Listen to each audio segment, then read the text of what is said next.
So we are now with another First and 15 show, and we're looking international. We're all heading up to the World Championships in August, and there's been a slight little mini tournament going on, a mini European Championships, if you want. And hey, this was your home tournament, if you want. Do you want to tell us a little bit about the tournament and how it all came about?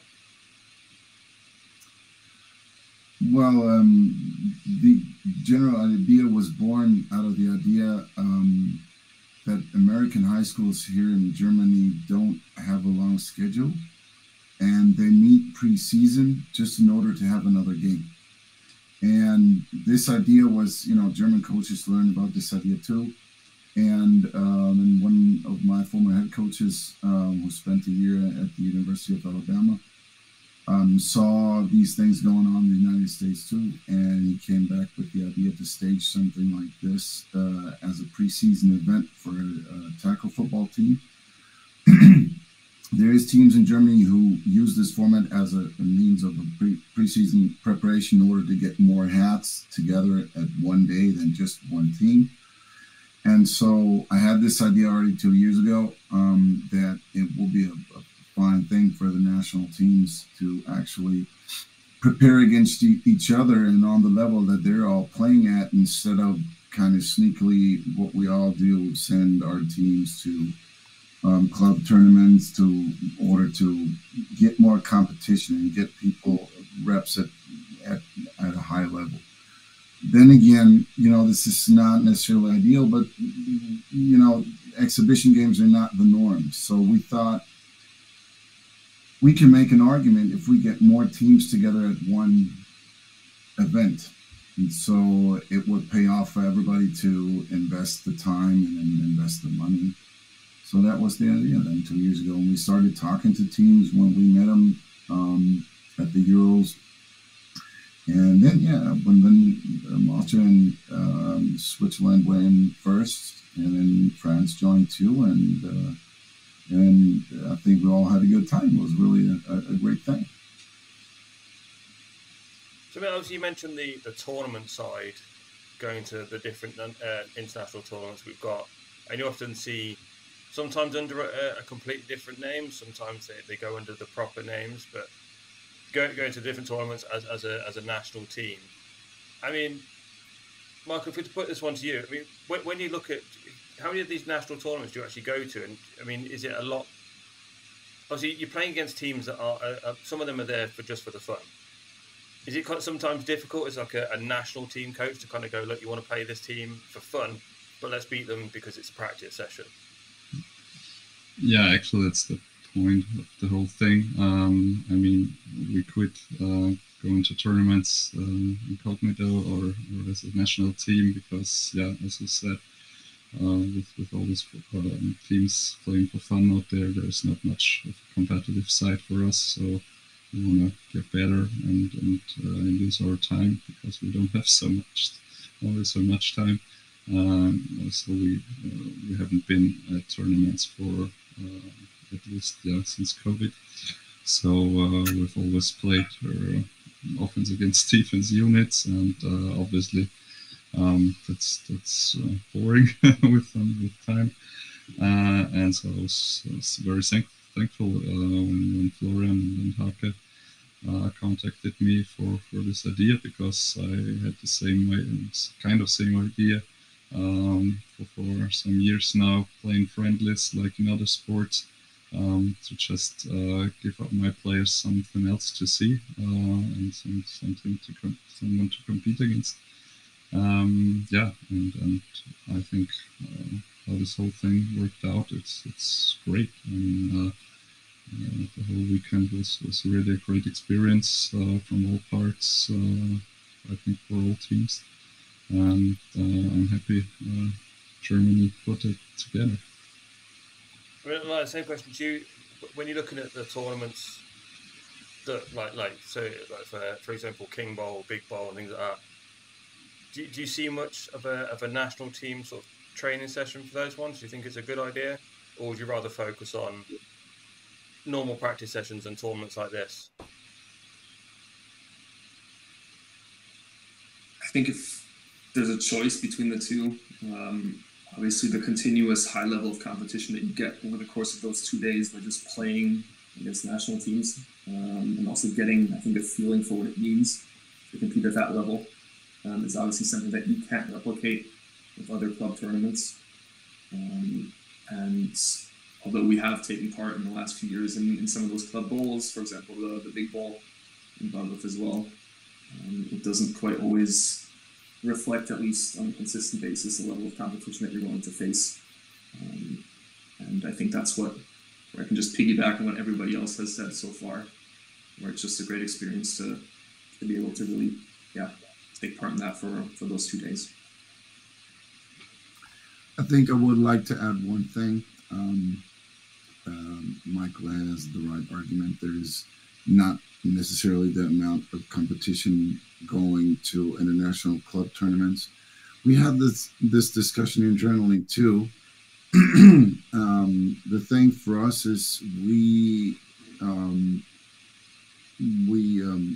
for us it's good to have the experience to go abroad and have a proper game operation, not being able to set the schedule on our own and have to operate under, pressure circumstances and have your game day operation going. Even though it's only 2 times 12, it's always minutes. It's always like different time regulations. But in terms of having game reps and working together as a group of coaches and, being flexible with your guys on the field in pressure situations, all that type of stuff plays into it for us. And so that's why we thought about, canceling our further plans of doing international tournaments, but we said, no, it's still something that will be in our focus in the future, just because of the game operation side. I mean, I think the flexibility is a great thing, obviously, because you guys you're kind of working together in separate groups, really. And obviously, if you can say, like, you're going to be playing on this pitch, we'll give you like an extra 10, 15 minutes if you need it, compared to the tournament football of you're playing on pitch 1, next game you're playing on pitch 6, and you've got to be there within a couple of minutes, ready to go. So, I mean, I think it's a great work together you guys have got. But when you're looking at so you've got 3 countries with us right now, obviously France is there as well. Is it sometimes, I mean, when you're looking at the style of play that each country has, do you notice massive amounts of difference between, so like the German football against the Austrian football or the Swiss football? It was something we noticed, we've seen it in a couple of tournaments, especially when you go to like Champions Bowl and Big Bowl, you'll see like the French team plays slightly differently to the German team. I mean, have you noticed that the difference in is it just like a national thing that everyone seems to play slightly differently? Who wants to go first? Yeah, well, I'll start. I mean, on a big basis, I think all European countries obviously don't have those American styles with this multiple quarterback sets. So we're in Europe more based on this, I would say, pure pocket passer concepts. But obviously, you see all those teams, at least at the Jamboree, trying out with a second quarterback and then using some of this double quarterback formation. So I think the game is evolving here in Europe as well. But it's slightly different from country to country. But I don't think we have those big play mentalities in Europe like the US or the Mexicans have, like going shot for shot. It's just more on a play-by-play and then working down the field, at least for us, or I guess also the Swiss, I would say. And the French, I mean, the Germans, I would say they like to attack and go in for a deep ball from time to time. But I would more say it's like the European styles don't differ as much as you would have comparing the European to the American style. it's always a question of what you're comparing it to. I think especially compared to a lot of club teams, we just talked about club tournaments as well. I think a lot of the international teams are closer together. I think especially from club teams, you'll oftentimes see bigger differences schematically. But even then, as Mikael said, obviously every team has their own flavor, things that they like to do. But I think especially in Europe, there's not as much difference as there are similarities. I wouldn't point it to different nationalities. I would rather point it out that it's different quarterbacks doing their styles. If you look at France, it's just two different quarterbacks that play their own playbook. And then I'm sure they have a couple of things that lie over each other. And defensively, there's only defense. So first of all, I should have started. You got to look at defense and offense separately. And then on offense in France, it's just two quarterbacks. And I think Austria, that's a system. If you get there, they got a new quarterback, they work that quarterback in within their system. And I think the same is rather the approach that's taken by Switzerland. I think it all depends. If you would take Italy into the conversation, I think that offense changes drastically as soon as Luke Zraka gets in there. We all know he's now in since he's been out of the Galaxy. So that offense is going to change. So I think in flag football, there is a change from a rather coached system where quarterbacks get into the system and they work their way in. And back from the old days where the quarterback brings in their system. I think both approaches work in flag. I think that rather quarterback-centric approach has a better chance of having an integrated system where you have, checks to everything, where people take certain styles of attack away. You got to check to that. And when you got two quarterbacks working the offense, they got their different styles. So first of all, you got to make sure both styles work.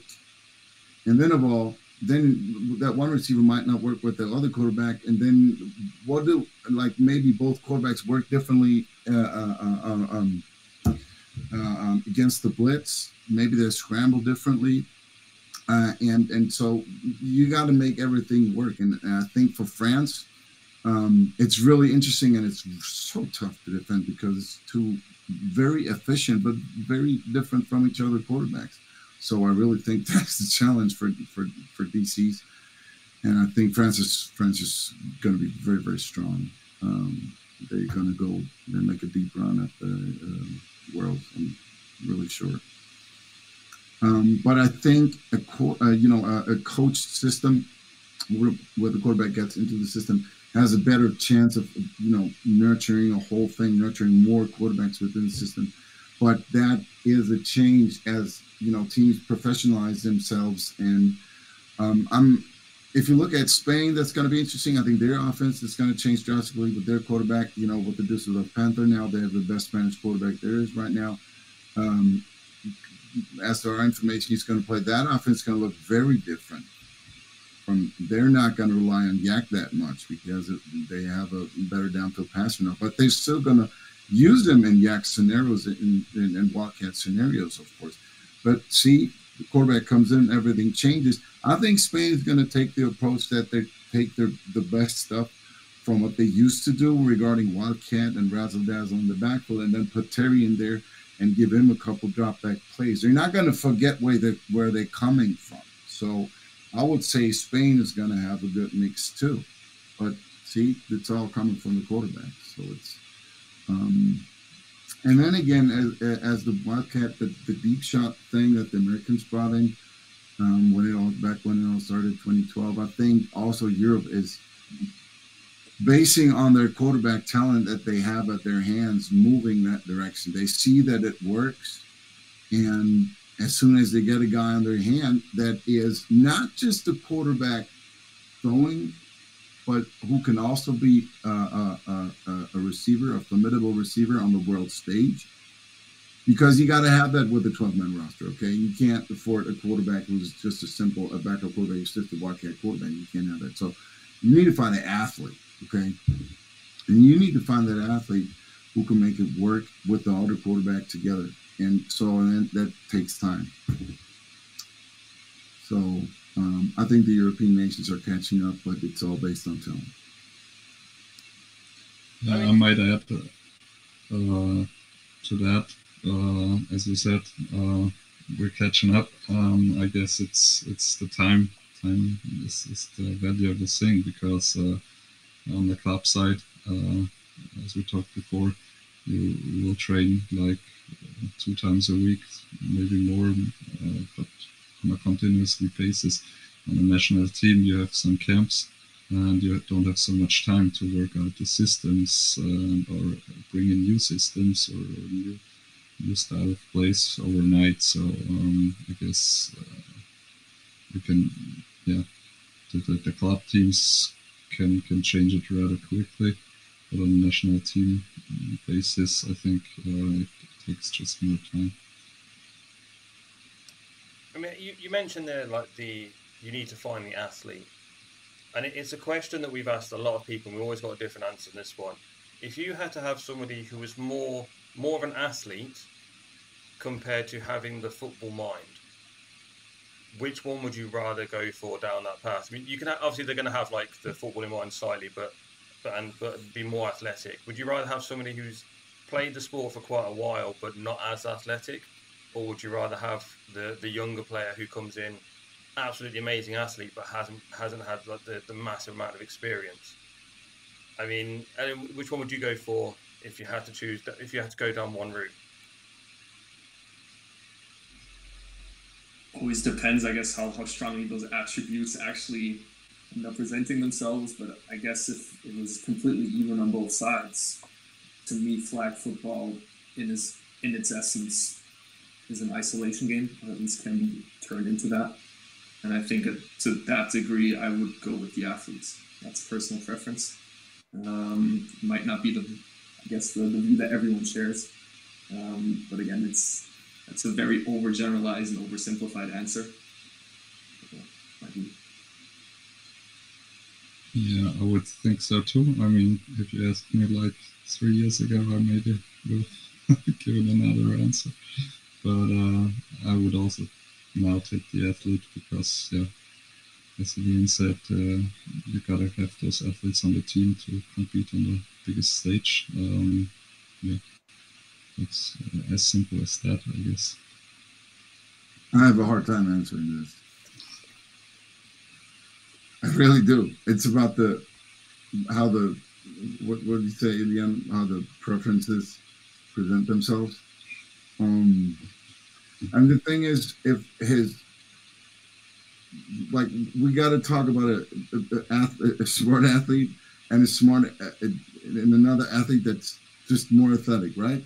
So the more athletic guy is the dumber guy. So it's like, okay, let's put some sauce to the thing. So if his dumbness is hurting the other guys and hurting the grand scheme of things, we can't have that. There's your answer. Okay. If his dumbness is just like, okay, he's a pure athlete, but he's like running the wrong direction when the quarterback's scrambling, maybe we can talk. Could there also be a difference between offensive and defensive views on this? Because I think offense usually being the proactive side of the ball, you can play your strengths more specifically, whereas especially thinking person from a defensive point of view, you're essentially trying to minimize weaknesses to a degree that can be exposed. And I think especially in that regard, athleticism is the best equalizer you can have, and also the best baseline that you can have on the field. Yeah, I mean, I'll say it. I mean, I know that obviously everyone would love the even split, or like I want 80% athlete and 80% smart as well. But obviously, sometimes you have to make those calls. I mean, you guys have to make those calls when you're looking at like your national teams, like working out who's going to be making the squad that year. You got to look at this question from a different point of view.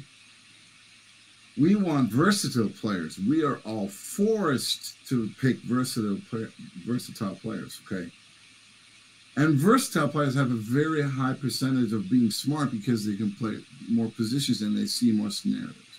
That's kind of like the way we're moving on, that we're all moving. That's good answer on that one. Look, going slightly back to the play styles that you've got. So when you've got like, so you said that a lot of the European teams are kind of playing along the same style, slight variations in each one. But then you've got like the Americans, who basically will stand at their own 5-yard line, send everyone deep, and just launch the ball and see what happens. They've got that's sometimes their mentality on playing it. Is it difficult to practice against those styles if you don't necessarily have the players that would normally do this? So if you've got like a pocket passer who doesn't like to move around, and he likes to take like the 5-yard options the whole way down and work his way downfield slowly, but you're trying, you know that you've got to play America when it comes up to us, and they're just going to go, we're going to go deep every play. Is it sometimes difficult to practice against what you think you may be seeing in the upcoming World Championships?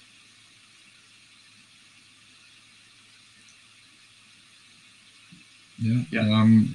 Obviously it is, because we don't have the athletes, as talked before. You can emulate the style and can those movements, and the speed, of course, is second to none. And so it's hard for defense to get a feeling for this style and for this speed and for what they're doing on the field. And if you see that for the first time, so you kind of bring in a rookie player or a young player who's making the cut for the first time and who's never experienced this before, he will have a hard time, because you can watch tape over and over again, but if you're standing on the field and those guys are flying by you, that's another thing. And so I think that's a problem at least we're facing. We can't really prepare exactly for that case against the Americans. I mean, we can making game plans in theory and then pointing out what do we want to do as a team and what we want to see from our players. But in the end, 5 guys standing on the field will have to execute this game plan. And if they haven't experienced those kind of plays before, they will have a hard time defending it. And we've played the Americans in 2022 in the World Games in the semifinal, and it's just another thing playing them and watching them play from high up the stands. So I guess sure it would be easier if you have those athletes on your field or on the same team, so you can try to emulate those styles, but at least we don't have them. I think you can emulate the schemes, but of course you're going to have trouble replicating those kinds of angles that they do. But then again, the thing is, not everybody's using. When you talk about the different style, we talk about it as Wildcat, as in several quarterbacks in the backfield, or whoever may be a designated quarterback or not.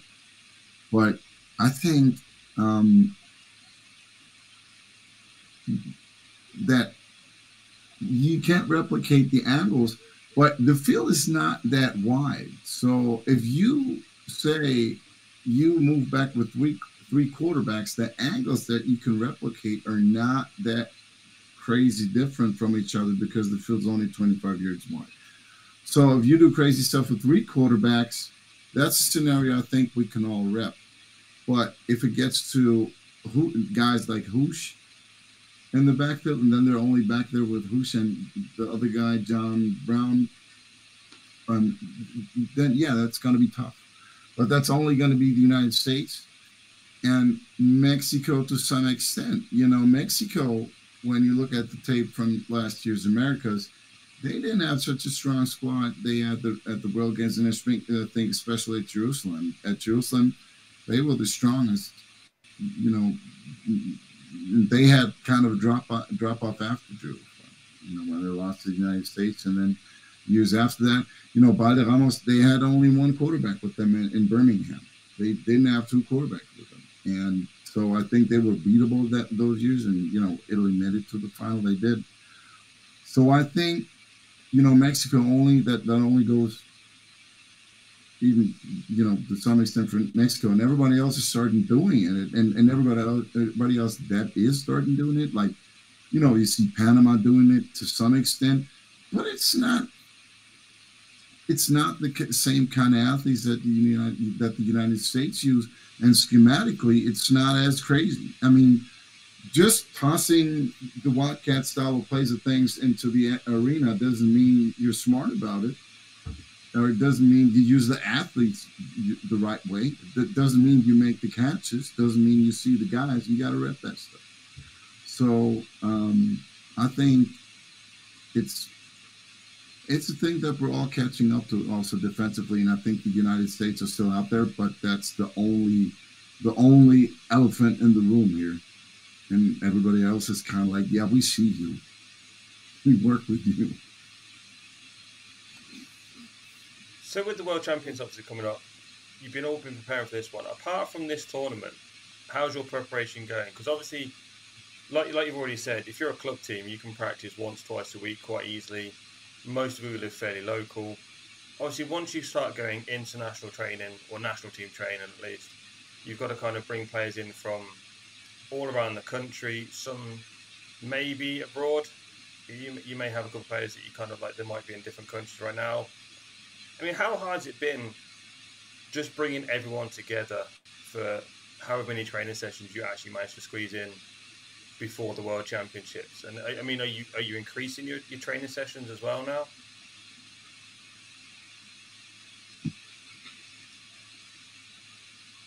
Well, I might start this again. As the advantage of Austria is we're a small country, so traveling is not as big as maybe in Germany.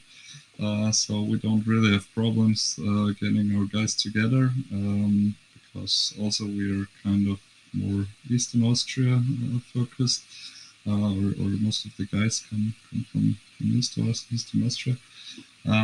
So we bring them together for 2 camps already last month, and for the Jamboree, and we have one upcoming last camp the upcoming weekend. So we want to work on the details there for the final roster to be in best shape as possible for Finland. But I think we've done it now for some years, and it worked out pretty well the last years. So we didn't change much. We want to just improve point for point when we notice something. Obviously, the Jamboree this year was a big improvement, and we hope to keep that up for the upcoming years as well. But we do our camps for the weekends, and it's just fine for us. I think our situation from a Swiss perspective is pretty close to what Michael just explained. I mean, we might not be the biggest country in terms of a player pool, but we're very close geographically. Also, the majority of our players are from the German-speaking part. So we even have the luxury of having practices, 3-4 hour sessions during the week at times, if we wanted to fit something in, just because everyone's so close together. A lot of players are from the Zurich area in particular. And I think frequency of camps, the availability has been good so far. And the one issue I think that faces most nations in Europe, however, is also the recruitment of players outside of flag football primarily. Our roster is going to be 100% primary flag players for these World Championships, and especially talking about tackle players in particular. On one hand with the Swiss League, also with the ELF, the GFL perhaps, also from maybe across the sea. Those are obviously challenges that will have to be taken care of over the next few years if you want to improve the quality of your team as a whole. We had tryout in February. We had a camp each month since then. That's kind of like our rhythm since we started out as a coaching group in Jerusalem, 2021, and we usually have one camp per month in the lead up to the big championship then in summer. We're going to move to a second tryout date in October in order to be able to have a second date that fits our tackle football schedule better, and also to have a second date for guys coming from other sports. Just through the Olympic bubble out there, you have guys from other sports joining and contacting us. I mean, it hasn't picked up like crazy, but that our first contacts, and I have a guy that came from gymnastics actually, and now started out with the football team. I kind of directed him there, and he's going to be at trial in October. We're going to see. He's not the biggest guy, but he said, "Hey, it's always been my dream to come to the Olympics, and maybe flag football is my path." And that's exactly what everybody is, looking at, and what everyone is hoping for. So I think everyone on the roster and also the coaches need a clear off season too. There need to be recovery phases, and so our kind of like our season year or year goes up until the World Championships, but then we already prep October for the tryout, and then we kind of relax into off season from October up to December, and then pick back up in January. We try to get the roster together already in January before tryout in February, but that also remains to be seen. Remains to be seen whether we get the reservations at facilities. We had the great circumstance that we were able to practice within DFB campus facilities, which is DFB. It's the pendant to the FA in Britain. And so, they have a huge practice facility, shiny new thing, and soccer field regulation size indoors. So you can use that early in the year, and you're independent of the snow and the weather influence. So if we get that facility specifically in the winter, that would be great, and we'd try to get the roster together as early as January. But then again, from October to January, we kind of want to have that off season and want to have everybody get away from it. I mean, you mentioned other sports coming in there, so obviously and I think a lot of people are expecting a lot more. As soon as they said it's going to be Olympics 2028, we're expecting a lot more of the kitted players to kind of try and slide across slightly and get into the national teams. And I mean, if you've got other sports as well, I mean, has anyone else kind of seen that a few extra players who wouldn't normally play flag kind of turn up for a tryout and see what they can do? Definitely. Would be, especially from our perspective, some interesting candidates in next year. I think especially the Olympic announcement and the phase of the process that we were at was a bit short term to maybe get a massive influx of new players. But I think especially after this off season, after maybe also restructuring some things for the upcoming process, there's going to be a lot more of those new faces from different sports. They'll look to make their mark there. Yeah, I would guess so too. I mean, this year I don't remember any other sport, and even I think it was only 2 tackle players trying out. So this year wasn't a big year of changes in that regard. But yeah, I guess with the Olympics coming closer, especially I think tackle players will look at a transition to flag football. Yeah, like they always talk in the NFL since the announcement came, so it's a big topic, I guess. Yeah, it's I think it's too early still, but in the next year or 2 years, I think there will be some changes on that front. Yeah. My fellow coaches, we discuss this question regularly, and I think that would have been a great question for the discussion round we had at the Jamboree at night, where we all sat together and shared our problem. How do you effectively recruit other sports, top athletes in other sports that are on national team A, B, C, D, E rosters? In Germany, you have the top athletes, the top national athletes. They're A-level athletes, and you have the B-level roster, so to speak, and a C-level national roster. And, there's guys that linger around B-level, C-level at, say, gymnastics, at, say, basketball, at, say, soccer, at, say, handball, at, whatever you like. How do you get those guys be like, hey, you've been hanging around BC roster for 3 years. Are you really think you're going to make it to the Olympics in your sport? Well, we got a chance here, but you got to join now. So how do you get there? You can't just call up the track and field guys, be like, hey, we'll send a coach here a tryout. How about that? They're not going to like us. But yeah, that's what we all want, okay? Let's put it on the table, okay? So I honestly think it's going to be some kind of competition of ideas here. Michael's going to have a different idea than I have, than Evian has, than Franz has. And maybe it's also a question of how good the National Olympic Sports Federation works together. In France, they have these scholar in the scholar system. They have these sports schools. They have one in Bordeaux, and they have another one in up in the north, not in Rennes. In Amiens, right? They're called Pole schools, Pole, and their teams are called Révolution. Pole Révolution, and I think the other one down south is called Pole, and then something else. And I think they do multiple sports at those, headquarters. And in Germany, the system is we have Olympic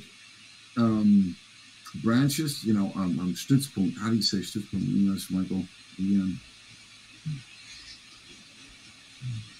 It's like departments, okay? It's like departments of the National Olympic Committee, and there's a couple of instructors and physiotherapists and all that working at that place, and there's a big gym and all that stuff and facilities.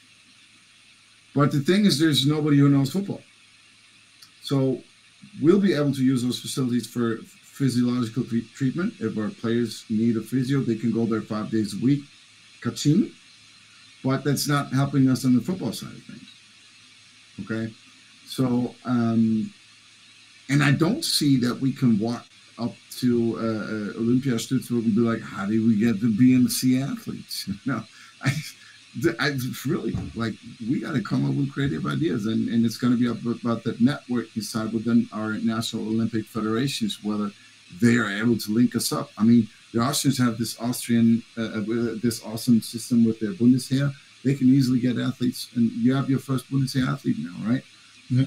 That's we can't do that in Germany because the German army, they're only picking single sports. They're saying fuck team sports are our chances of winning a team sport medal are that big, and that's why we only take individual athletes. Yeah, thanks. But with police education, that's like the police said, that's going to be a little bit different. We have two guys who are looking at that, and maybe they're going to be like, they get a window of 2 or 3 years where they get to be a professional athlete. Maybe that's going to be interesting, recruiting other athletes over that network too. It's all going to come. Yeah, I think with the Olympic announcement, first thing that helps is publicity. I mean, as flag football, it's your first thing you have to explain what the flag football actually is. So you can't just get athletes, because first you got to explain them what they should do. And I think with the Olympics, that really helps this public interest. With this public interest, that should increase the number of players or coaches, and like that, the game itself maybe increase on all levels. I mean, what we like to do in Austria is going to schools and having like school bowls and trying to get flag football like those kids, to those kids starting 10 years.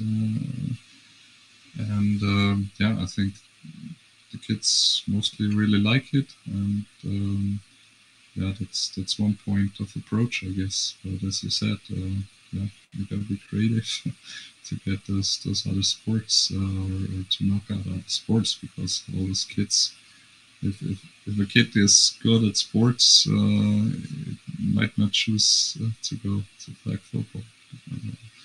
Doing like, I don't know, football or skiing in Austria would be the two other sports they would choose. But yeah, it's definitely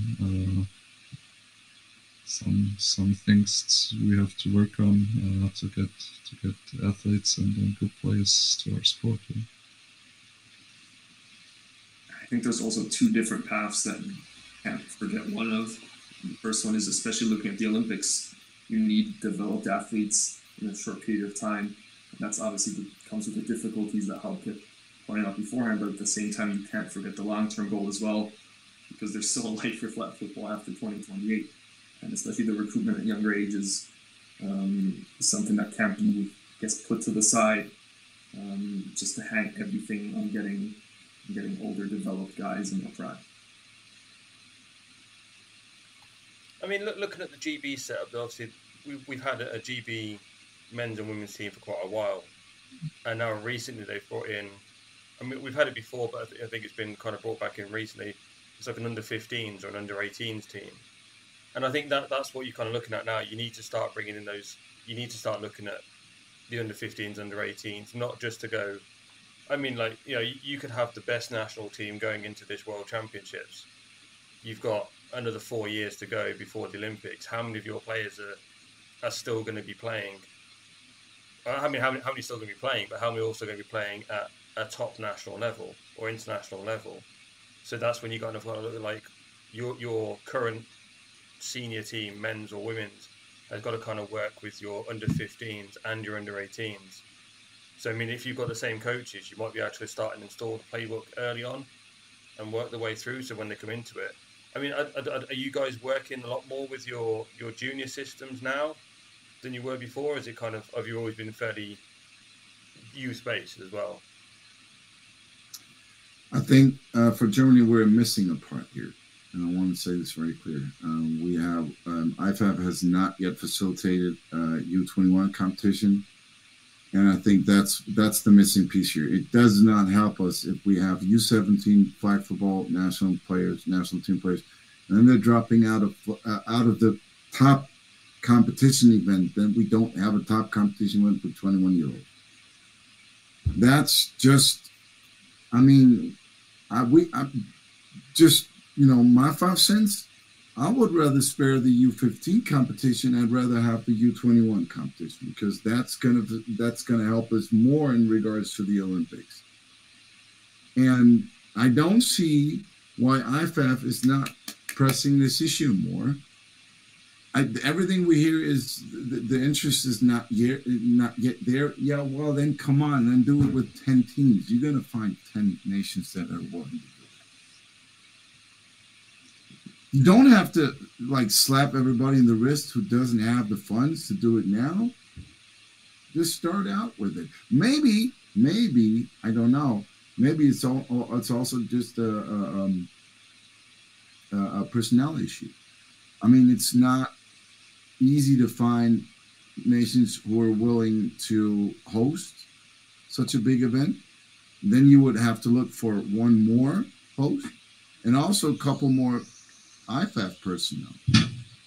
I mean, IFAF needs to organize that too. So maybe it's also like a personnel thing. I don't know.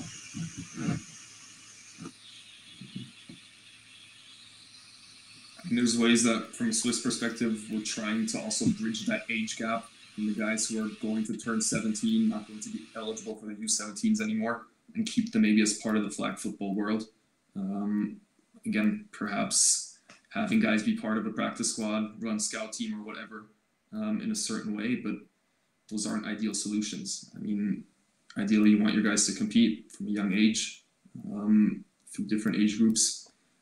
And maybe also the other part of your question, from a coaching perspective, we have made moves to maybe standardize some of the teaching throughout the different age groups, have similar stuff played schematically so that there's an easier transition. But again, with such a large age gap between the time that guys are done with their U17 playing time and until they're probably ready from a physical, mental standpoint for the men's team, there's a lot of that time that you have to fill, that you have to occupy those players with or stay in contact with them. And that makes it difficult to sustain that growth. Yeah, I couldn't agree more with both of you. I mean, I've been in touch with my other coaches, the under 17, under 15 guys. Yeah, for some time. I mean, sure, I've increased talks lastly, but yeah, the gap is there. I mean, I think we have now the first generation of guys like they're 20, 21 years who played 3 or 4 years ago at the under 17. But yeah, they haven't been in competition so far. They haven't been at any tournaments for 3 or 4 years. So we try to get them good competition in our camps. But they're, as Elian said, they're not ready from a physical or mental standpoint right now. So yeah, I think it would be a really good idea to bring in under 20, under 21, something like that, to give those guys a chance to compete or to continue to compete. Yeah, answer the door. I mean, it is a great point. Obviously, we have I think there was an under 15s and under 17s European Championship this year or last year, and it was great. Obviously, you see a lot more of the younger players who you think, okay, they could be starting their flag football careers internationally, and it's brilliant to see that bit. And then, like you said, if you come in, like you could be the best receiver, the best quarterback in your under 17s team, and you're top of the world, no one can beat you, and then all of a sudden you join basically the over 18s game, and you're this little player that is going to get muscled out of everything, so they're going to struggle. And I think that would be a great thing, because they're not going to make the national team straight away. But if you can have that slow progression and just slowly work your way through every single system, I think that will help out for players. I mean, obviously, we know that we've said it before, American football is a niche sport in pretty much every country apart from America. We are the niche version of that niche sport. So we struggle to find players. You all know how difficult it can be to start a team sometimes. And then you're going to have a player who's under 17s, or he'll be 18, might not make the senior team until he's like 21, 22. That's 5 years he's got to kind of hang around in the background. And I think that's what you were talking about with like the under 21s championship would be a great one, because you give them that motivation, not just to sit there and wait until somebody finally retires and you can kind of go, right, and I'll take their spot. I mean, you're using the word sit there. What are they doing that time? They're not just sitting around. They're seeking different challenges. That means they're moving. See, there's a path to the United States for Europeans, to U.S. colleges. You can go to the ELF, you can go to GFL, okay? There's enough challenges around there, which, if you don't keep U21 flag football as a thing there, then flag football is not a thing in their life. So we're losing these kids at that point. Yeah, it's a great one. I think, I'm not saying that IFAF are going to sit there and watch this one, but if suddenly an under 21s championship appears, we've got you three to congratulate for that one. I think it is something we would definitely want. I don't know if it's because we haven't got the players. I mean, obviously you look at like soccer or football, whichever one you want to call it. There are under 15s championships, 17s, 18s, 21s, and 23s in a lot of countries as well. They have a big player group. I'm thinking that's the only thing that IFAF are kind of looking at, going, would we have the players? But like you said, put it out there, see who actually turns up, and I think that would be a good one. See who actually turns up. That would be good. I think, like a lot of things, it's funding that's always going to be a thing. I'm guessing none of you have seen like hundreds of thousands of pounds or whatever country we're using suddenly flowing into your national team now that it's an Olympic sport. That may be further down the line. We may start to see a bit more money coming in. Hopefully we'll see that one day and we can start using a bit more. So you wouldn't have to borrow like the German national team training ground. You'd have your own one. I mean, the fact that you've got that one is a great thing anyway. So, I mean, it must be wonderful to play there. Yeah. But, I mean, looking at the world, we'll do a slight prediction on this one. Who is the biggest team that you're kind of... I'm not going to say you want to avoid, but, you know, there's teams out there that you're thinking this is going to be like the hardest game you've got. So who would that team be? And also, if you're looking at predictions, who would be your top two, but you cannot include your own team?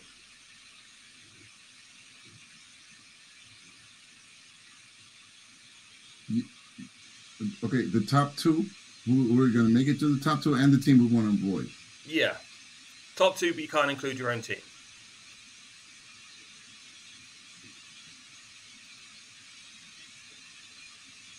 Well, United States, Mexico, and we'll take on everyone who's there. We're ready. Bring it on.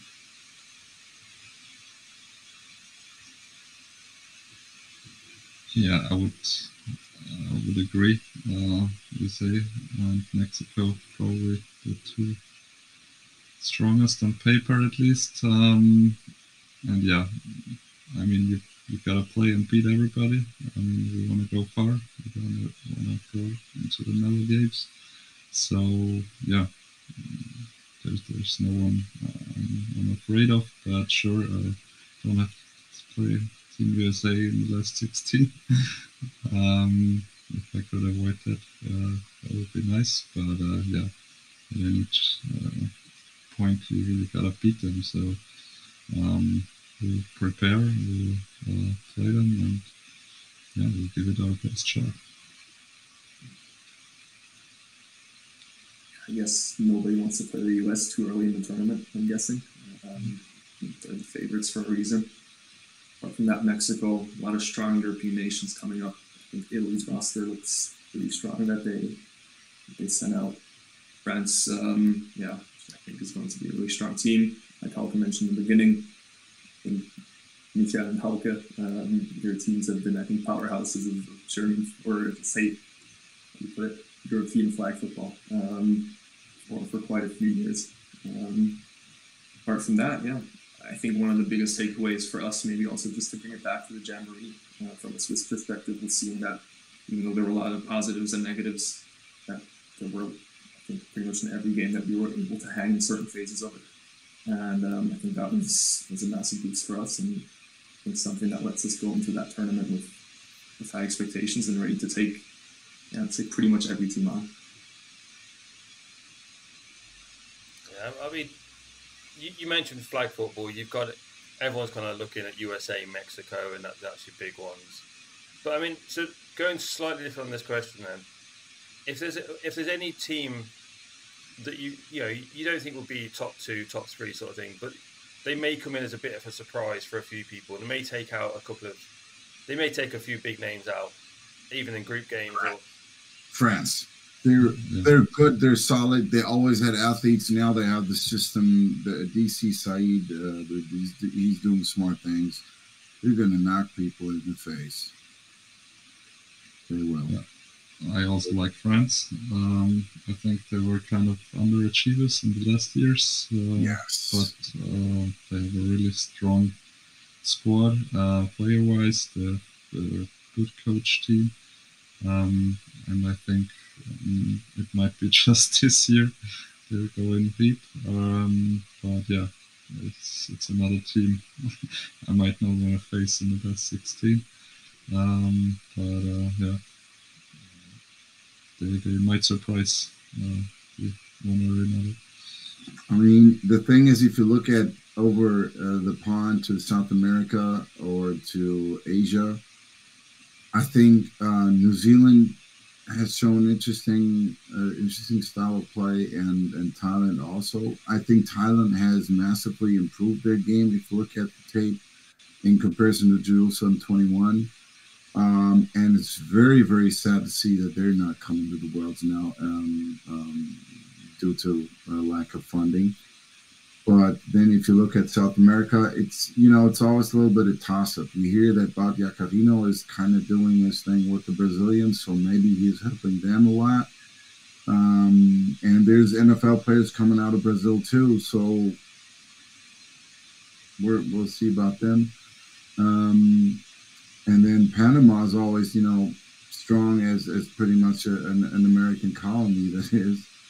And it's depending how they will transition now in the post Cascudo era. Now that Jorge Cascudo is coaching, is back coaching the United States again. So will they be able to, play as smart as under his guidance, because they have the athletes, and we're going to see about that. Then Canada has a complete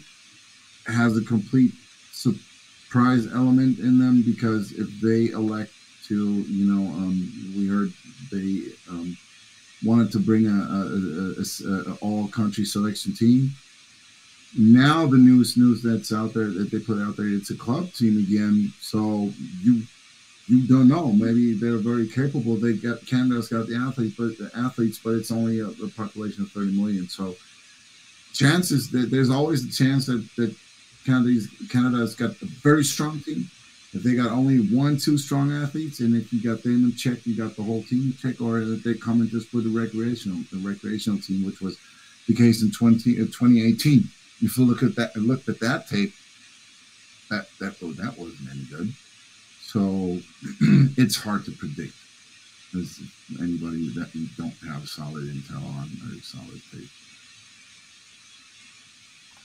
But I mean, I think that's everything covered for this one. I obviously hope you guys all have a great tournament over there. Obviously, slightly biased towards GB getting a medal on this one, but we'll leave it at that. But guys, thank you for joining us on this one. Hope you have a great tournament, and then you never know, we'll see you at the Olympics in about 4 years' time. That's right. Thanks for having us, Marcus. All right. Thank you very much. Thanks, Marcus. Thank you.